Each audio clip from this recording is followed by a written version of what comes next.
talk about Krishnamurti is a delight, a challenge, and a great responsibility. It is very easy to talk about someone to whom we love. The challenge in this case is that we are not going to talk about an ordinary person. We are going to talk about somebody who brought new light, new understanding, and new teachings to the world.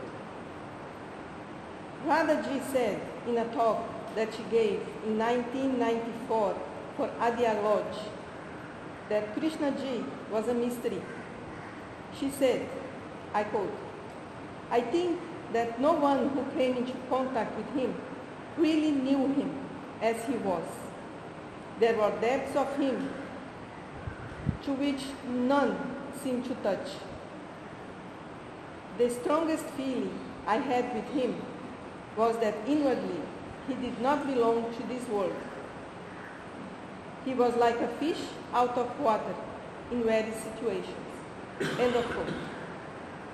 And at this point, I would like to say that in this sense, Krishnamurti and Adyar have the same nature. There is no doubt that Krishnamurti is the beloved son of Adyar. Adyar is a place that, being geographically located in this earth, does not belong to this world. As Krishnamurti once said, that Adyar has a presence that will not feel anywhere else in the world. Radhaji used to call Adyar an ashram. I would like to say that call Adyar an ashram is not enough. Adyar is a unique place who has a spirit of his own. A spirit that, like Krishnamurti, does not belong to this world. It is a place whose spirit knows no race, no nationality, no class division, a place that shows no preferences, has no knowledge whatsoever about personal likes and dislikes, and not being of this world, has an atmosphere, an unique and delicate energy that needs to be preserved alive. We can say that to keep the spirit of Adyar alive, we need to care for it. And one hopes we are all aware of the sacred nature of this place and the kind of cares it needs, and of the utter importance of Adyar for the Theosophical Society in the world. And one also hopes that we are all aware of the responsibility for keeping the spirit alive. Each one of us sitting in this gathering, as well as theosophists across the globe, are responsible to maintain the sacredness of Adyar. Krishnamurti's message to this chaotic world is of love and order. He used to say, I quote, "We need to put the house in order," end of quote. And he also said, I quote, "It is love alone that leads to right action. What brings order in the world is to love, and to let love do what it will," end of quote. And how difficult it is for a mind that is disorder itself to understand when one speaks out of order. And how difficult it is when one does not know love to see the utter necessity of it. So maybe it was just natural that at the beginning people were not ready to listen to him. People were not able to drop their beliefs and expectations and look at him without the burden of yesterday. In March 1986, 1 month after Krishnamurti's passing, the Theosophical Society released a special issue of the Theosophist dedicated to Krishnamurti. In it, Radhaji wrote, "The connection between J. Krishnamurti and the Theosophical Society was broken, not because he left, as many members believe, but because people were not ready to listen to a profound message given in terms they were not accustomed to hearing. It is not the first time that this has happened. The Jews would not listen to Jesus when he came to teach. The majority of Hindus did not respond for long to what Buddha had to say.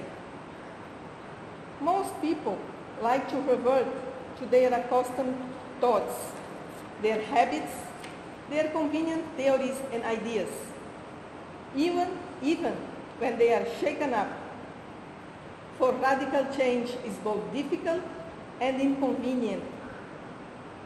But everything which is profound is radical. Truth cannot temporize and compromise, and we like to compromise, and to have the best of both worlds.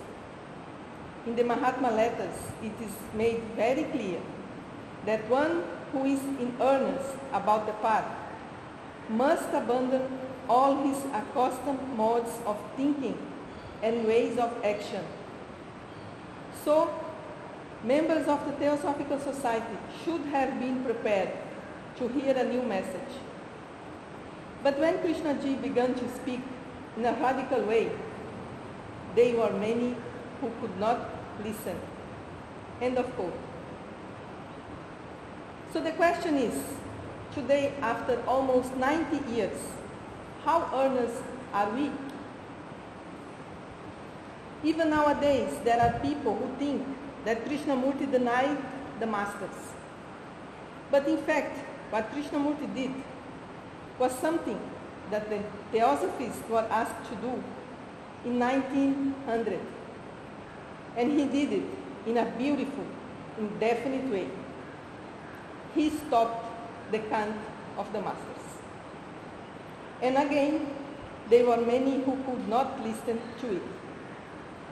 So, I ask myself, do we ever listen to anything? Or we just go on doing only that what is convenient, only what does not disturb our comfortable nest, built with our beliefs and conclusions? In the article, Radhaji goes on in a beautiful way, explaining what happened when Krishnamurti started to speak in an unexpected way. And if I may point out, that it could not be different. He had to speak in an unexpected way.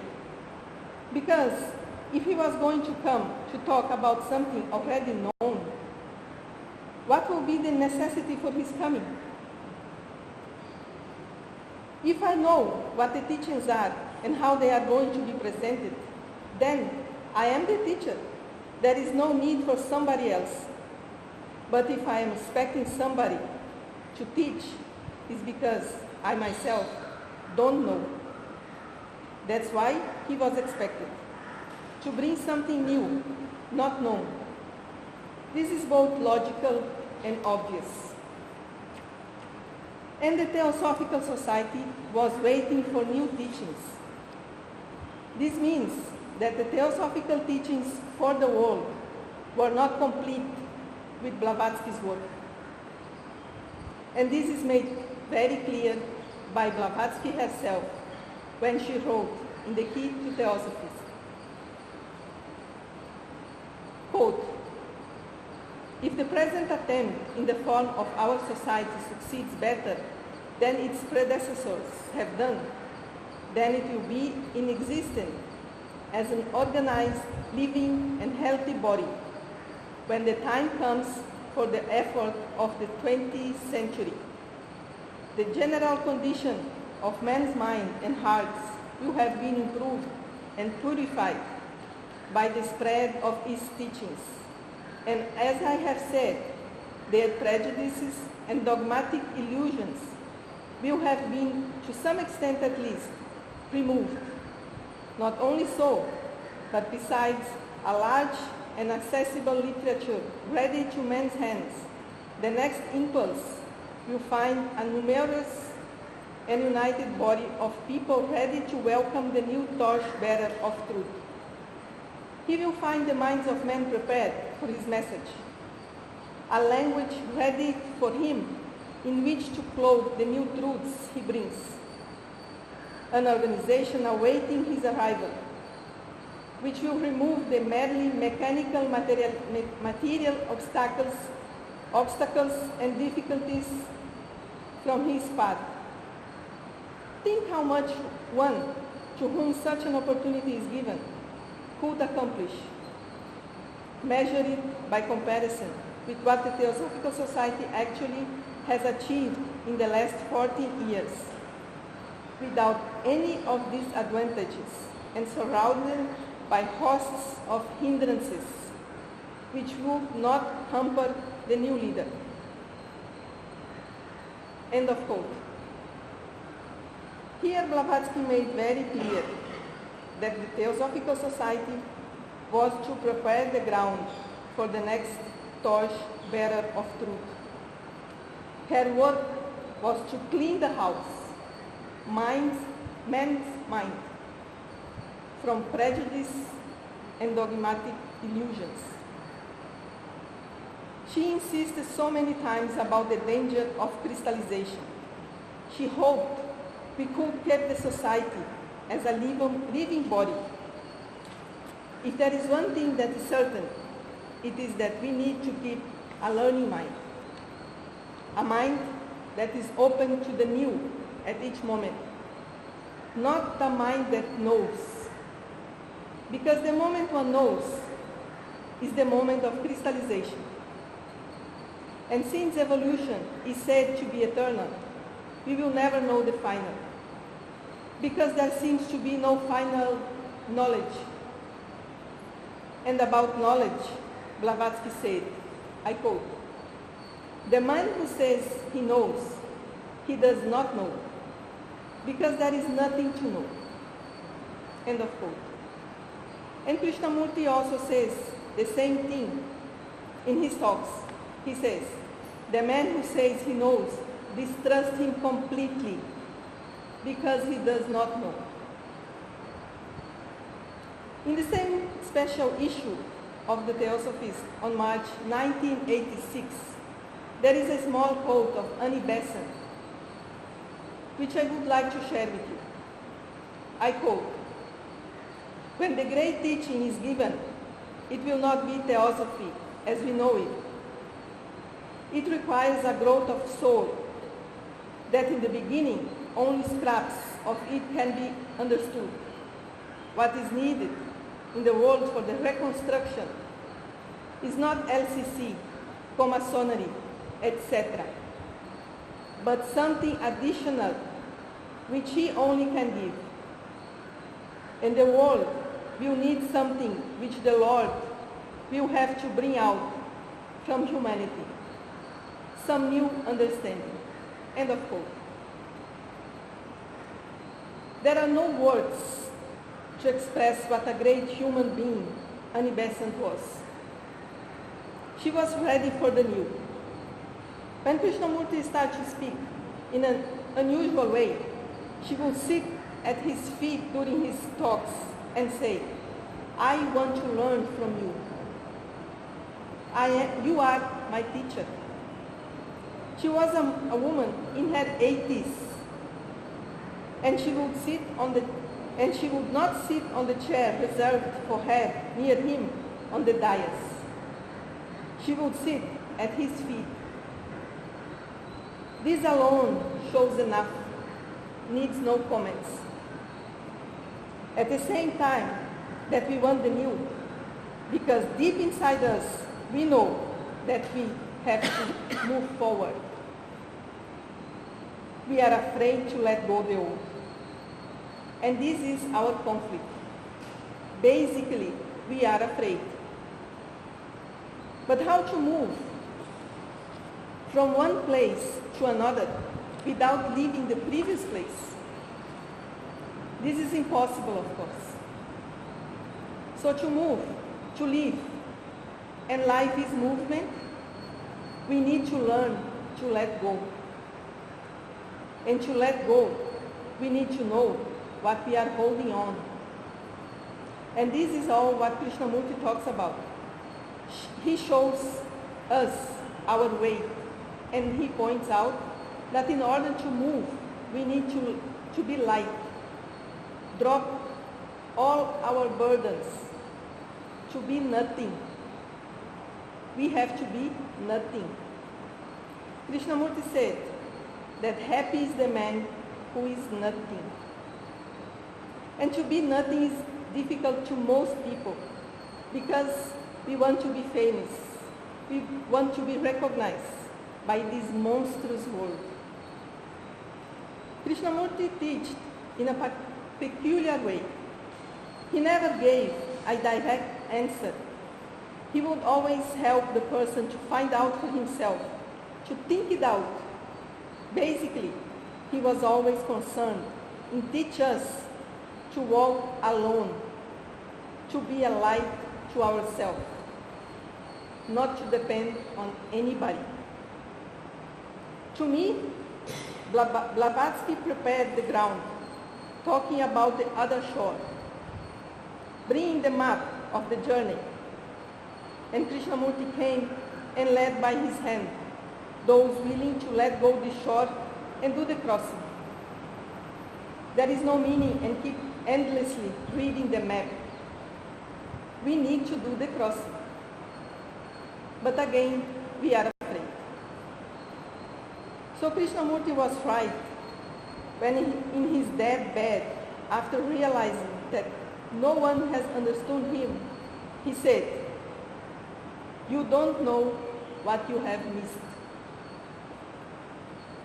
And in his last days, when he was diagnosed with cancer, and the doctor wanted to give him morphine, he rejected it at the beginning because he don't want the medicine to interfere with the clarity of the brain. But after some time, he said that the pain was also going to interfere with it. So he agreed in having morphine in order to relieve the pain.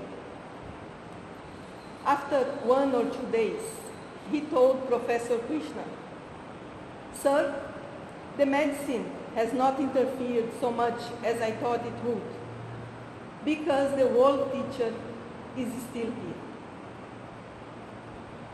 So 30 years ago, on 17 February 1986, Krishnamurti gave back to Mother Earth the body that for more than 60 years walked the world holding a mirror for those who are serious enough to look at themselves.